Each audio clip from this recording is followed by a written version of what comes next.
I didn't receive any formal training. I went to the University of Florida. I got a degree in management. I actually realized I had to cook for myself when I left home, and I didn't have my mom wasn't there anymore to cook for me. So I started getting creative with what I had. I didn't have a lot of money in college. I paid for everything. I didn't take any loans. So it's unique that some of the things that came out of really being poor really helped Chive become who Chive is, because I didn't have, I had ramen noodles. I had a lot of ramen noodles. And every day I tried to make them taste differently. So I made a sauce for this, combined it with whatever protein I had. And then my roommate started asking for me to make these things for them because they were good. But it was really out of necessity to not eat ramen noodles the same way every day for years. But it became, I've always been passionate about cooking. I like to create, and I think it helped me become who I am today. The struggles that I went through when I was younger, to just take the ordinary and make it something extraordinary.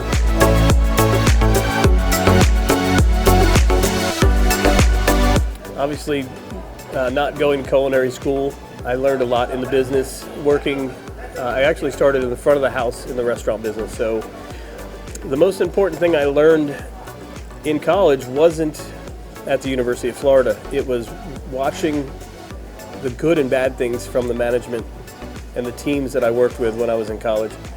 I saw a lot of bad things that I knew that I never wanted to be a part of if I did own my own restaurant. So it's easy to look back and say, this manager was great and I just took everything to know. But it's really the opposite. I watched what these bad managers did, and I swore that I would never do that kind of things to my employees, whether it be just push people that didn't have what it took to be there, or not give people the things that they need to be successful. If you work at one of my restaurants, I will have everything that you need to be successful, from the products being fresh, to the equipment working properly, to the training that you need to be successful at it. And if I fail doing one of those things, then that's my fault.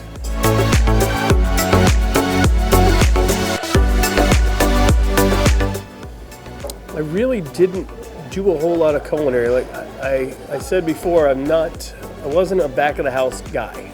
I went to University of Florida. I bartended for years. I did very good bartending. I really didn't want to be in the kitchen. But I did take a job as a general manager of a small Mexican restaurant, and I ended up having to help the guys on the line a lot. And when I realized that I was pretty good on the line, it didn't stress me out. I like the high volume. I like to make sure things are done properly, quickly.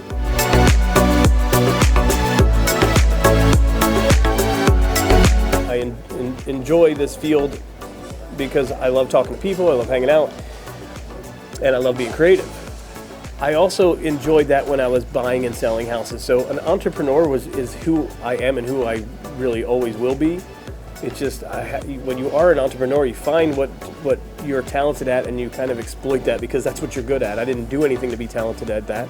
That's what's in me.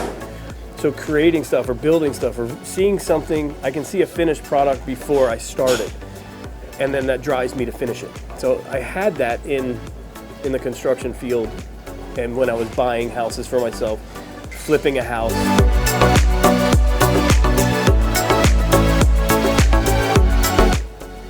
I think now that I'm getting older, I'm not in the kitchen as much. I am creative. I do cut fish. I do make specials. But I'm transitioning now more into being a part of the guest experience more than I ever have, because I have a great staff behind me. They are doing the things. My food is coming out beautiful without me being back there. It's a hard point to get to, but we are there. So I'm really enjoying getting out and being a part of the floor again and talking to customers, because that's where I started. I didn't start in the kitchen. I started on the front of the house. Building relationships with my customers is always what I want in my businesses, because it makes it less work for me. It's not work when if I feel like I'm hanging out with friends, which I do when I come out and hang out. Once I meet my customers, and then they come back again and again, and then years go by, And it's less about talking about what are you going to have at my restaurant, when are you going to be coming next. I'm not worried about that. I'm like, what are you doing? What's going on? You've been fishing lately? It's transitioned from being in the kitchen and taking the love of being able to be creative, which I always want that to be there. And when I do have an idea, it gets done and we put it on the specials, and when I get to see immediately how people like it, if they do or if they don't.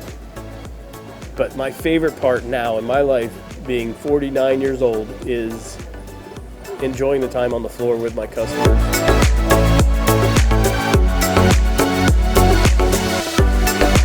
My favorite ingredient always has been and always will be seafood.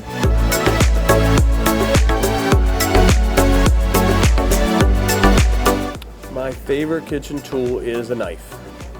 And to be specific, what I call back there the sword. I have about a 14-inch fillet knife. It's about that long. And I use it almost every day cutting the fish. It's very sharp.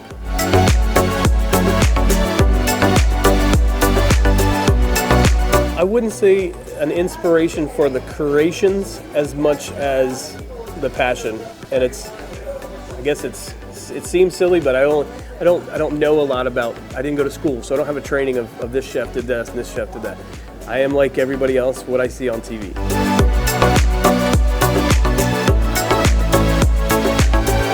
So both Chive and Green Marlin are very different. Chive is my baby. That's my first big restaurant here in town. It is a build-it-your-own kind of place where you're going to be a part of the experience.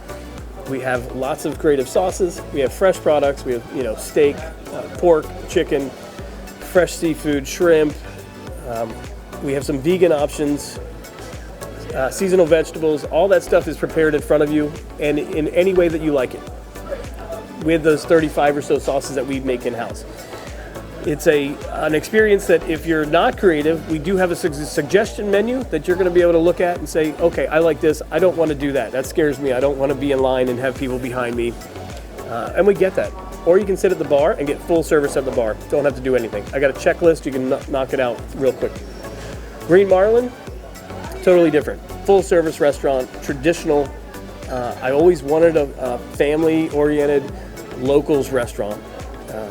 And I've said it before, we are a combination of an Irish pub and a fresh seafood restaurant. That's who we are at the core of it. Combining those two restaurants, I'm glad I have both of them in this town because they both offer something very different. And when I meet customers at Chive that haven't been the Green Marlin and vice versa, it gives me an opportunity to say, hey, this is my other restaurant. Feel free to check it out. I usually have some sort of incentive to get them to go over there, whether it be a margarita or an appetizer. But both restaurants are unique. I think the Green Marlin, which we're sitting at right now, appeals to a bigger part of Vero Beach. Vero Beach is an older clientele. Chive is it's not even new anymore. The fast casual theme is 25, 30 years old. But in Vero Beach, it's not as well received as a traditional restaurant. So the Green Marlin growth pattern is a little bit higher, but both restaurants are great because we only buy fresh products. We go through so much of them because we're so busy that we buy so frequently that it doesn't stay here very long. And that's the key to our business, is that our customers come so often that we have the opportunity to sell so much food and buy so much food.